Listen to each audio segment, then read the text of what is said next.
So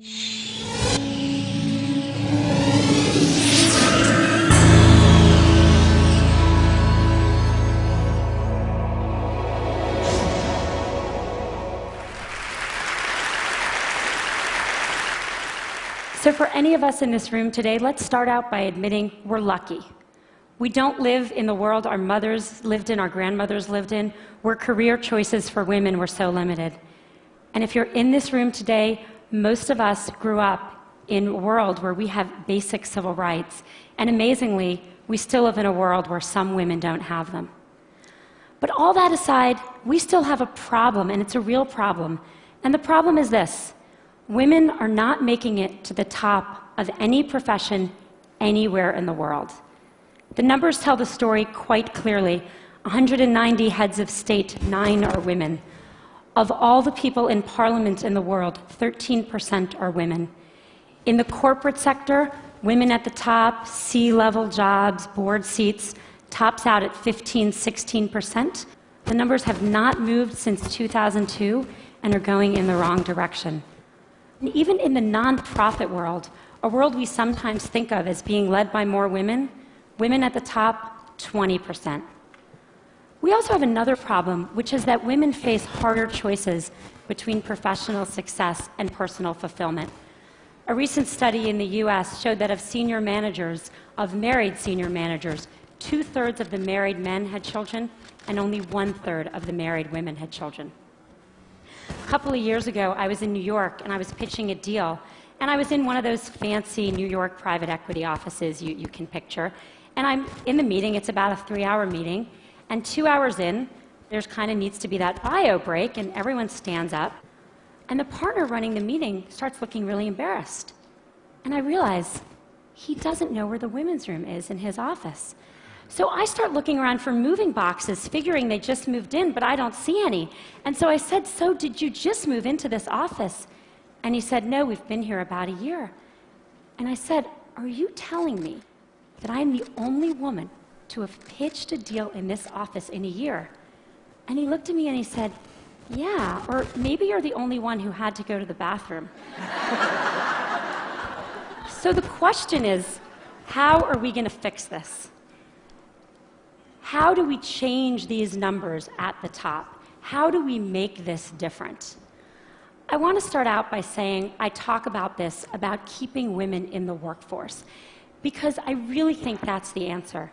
In the high-income part of our workforce, in the people who end up at the top Fortune 500 CEO jobs or the equivalent in other industries, the problem, I am convinced, is that women are dropping out. Now, people talk about this a lot, and they talk about things like flex time and mentoring and programs companies should have to train women. I want to talk about none of that today, even though that's all really important. Today, I want to focus on what we can do as individuals. What are the messages we need to tell ourselves? What are the messages we tell the women that work with and for us? What are the messages we tell our daughters? Now, at the outset, I want to be very clear that this speech comes with no judgments. I don't have the right answer. I don't even have it for myself. I left San Francisco, where I live, on Monday, and I was getting on the plane for this conference, and my daughter, who's 3, when I dropped her off at preschool, did that whole hugging the leg, crying, "Mommy, don't get on the plane" thing. This is hard. I feel guilty sometimes. I know no women, whether they're at home or whether they're in the workforce, that don't feel that sometimes. So I'm not saying that staying in the workforce is the right thing for everyone. My talk today is about what the messages are if you do want to stay in the workforce.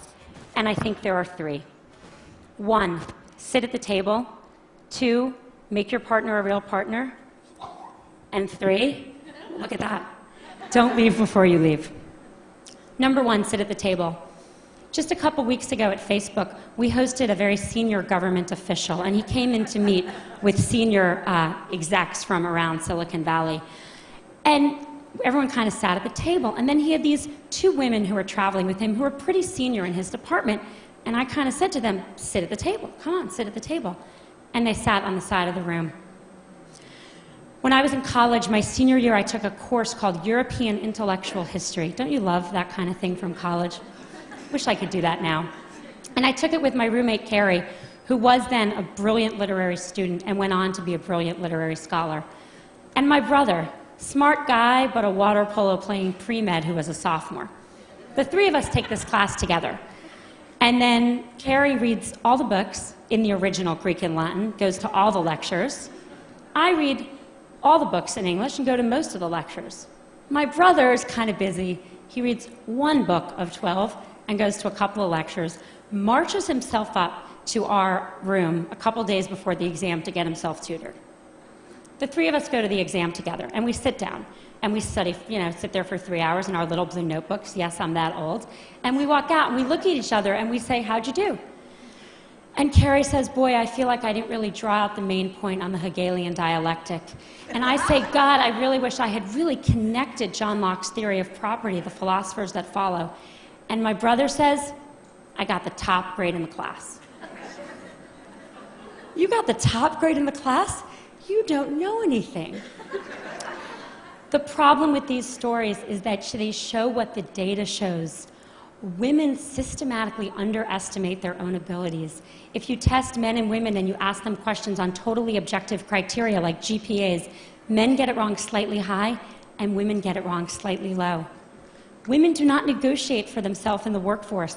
A study in the last 2 years of people entering the workforce out of college showed that 57% of boys entering, or men, I guess, are negotiating their first salary, and only 7% of women. And most importantly, men attribute their success to themselves, and women attribute it to other external factors. If you ask men why they did a good job, they'll say, I'm awesome. If you ask, obviously, why are you even asking? If you ask women why they did a good job, what they'll say is someone helped them, they got lucky, they worked really hard. Why does this matter? Boy, it matters a lot, because no one gets to the corner office by sitting on the side, not at the table. And no one gets the promotion if they don't think they deserve their success, or they don't even understand their own success. I wish the answer were easy. I wish I could just go tell all the young women I work for, all these fabulous women, believe in yourself, negotiate for yourself, own your own success. I wish I could tell that to my daughter. But it's not that simple, because what the data shows above all else is one thing, which is that success and likability are positively correlated for men and negatively correlated for women. And everyone's nodding, because we all know this to be true. There's a really good study that shows this really well. There's a famous Harvard Business School study on a woman named Heidi Roizen, and she's an operator in a in a company in Silicon Valley, and she uses her contacts to become a very successful venture capitalist. In 2002, not so long ago, a professor who was then at Columbia University took that case and made it Heidi Roizen. And he gave that case out, both of them, to 2 groups of students. He changed exactly one word, Heidi to Howard, but that one word made a really big difference. He then surveyed the students, and the good news was the students, both men and women, thought Heidi and Howard were equally competent, and that's good. The bad news was that everyone liked Howard. He's a great guy. You want to work for him. You want to spend the day fishing with him. But Heidi, not so sure. She's a little out for herself. She's a little political. You're not sure you'd want to work for her. This is the complication. We have to tell our daughter and our colleagues, we have to tell ourselves to believe we got the A, to reach for the promotion, to sit at the table. And we have to do it in a world where for them there are sacrifices they will make for that, even though for their brothers there will not. The saddest thing about all of this is that it's really hard to remember this, and I'm about to tell a story which is truly embarrassing for me, but I think important. I gave this talk at Facebook not so long ago to about 100 employees. And a couple hours later, there was a young woman who works there, sitting kind of outside my little desk, and she wanted to talk to me. And I said, okay, and she sat down and we talked, and she said, I learned something today. I learned that I need to keep my hand up. I said, what do you mean? She said, well, you're giving this talk, and then you said you're going to take 2 more questions, and I had my hand up with lots of other people, and then you took 2 more questions, and I put my hand down, and I noticed all the women put their hand down, and then you took more questions. Only from the men. And I thought to myself, wow, if it's me, who cares about this obviously, giving this talk, during this talk, I can't even notice that the men's hands are still raised and the women's hands are still raised. How good are we as managers of our companies and our organizations at seeing that the men are reaching for opportunities more than women? We've got to get women to sit at the table. Message number 2, make your partner a real partner. I've become convinced that we've made more progress in the workforce than we have in the home. The data shows this very clearly. If a woman and a man work full-time and have a child, the woman does twice the amount of housework the man does, and the woman does 3 times the amount of childcare the man does. So she's got 3 jobs or 2 jobs, and he's got 1. Who do you think drops out when someone needs to be home more? The causes of this are really complicated, and I don't have time to go into them, and I don't think Sunday football watching and general laziness is the cause. I think the cause is more complicated. I think as a society, we put more pressure on our boys to succeed than we do on our girls. I know men that stay home and work in the home to support wives with careers, and it's hard. When I go to the mommy and me stuff and I see the father there, I notice that the other mommies don't play with him. And that's a problem, because we have to make it as important a job, because it's the hardest job in the world, to work inside the home for people of both genders if we're going to even things out and let women stay in the workforce. Studies show that households with equal earning and equal responsibility also have half the divorce rate. And if that wasn't good enough motivation for everyone out there, they also have more, how shall I say this on this stage? They know each other more in the biblical sense as well. Message number 3, don't leave before you leave. I think there's a really deep irony to the fact that actions women are taking, and I see this all the time, with the objective of staying in the workforce actually lead to their eventually leaving. Here's what happens. We're all busy, everyone's busy, a woman's busy, and she starts thinking about having a child. And from the moment she starts thinking about having a child, she starts thinking about making room for that child. How am I going to fit this into everything else I'm doing? And literally from that moment, she doesn't raise her hand anymore. She doesn't look for a promotion. She doesn't take on the new project. She doesn't say, me, I want to do that. She starts leaning back. The problem is that, let's say she got pregnant that day, 9 months of pregnancy, 3 months of maternity leave, 6 months to catch her breath. Fast forward 2 years, more often, and as I've seen it, women start thinking about this way earlier.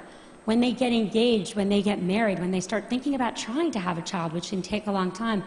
One woman came to see me about this, and I kind of looked at her. She looked a little young, and I said, so are you and your husband thinking about having a baby? And she said, oh, no, I'm not married. She didn't even have a boyfriend. I said, you're thinking about this just way too early. But the point is that what happens once you start kind of quietly leaning back? Everyone who's been through this, and I'm here to tell you, once you have a child at home, your job better be really good to go back, because it's hard to leave that kid at home. Your job needs to be challenging. It needs to be rewarding. You need to feel like you're making a difference. And if 2 years ago, you didn't take a promotion and some guy next to you did, if 3 years ago you stopped looking for new opportunities, you're going to be bored, because you should have kept your foot on the gas pedal. Don't leave before you leave. Stay in. Keep your foot on the gas pedal until the very day you need to leave to take a break for a child, and then make your decisions. Don't make decisions too far in advance, particularly ones you're not even conscious you're making. My generation, really sadly, is not going to change the numbers at the top. They're just not moving. We are not going to get to, we're 50% of the population. In my generation, there will not be 50% of people at the top of any industry. But I'm hopeful that future generations can.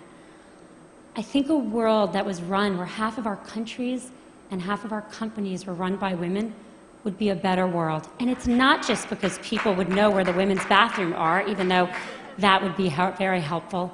I think it would be a better world. I have 2 children. I have a 5-year-old son and a 2-year-old daughter.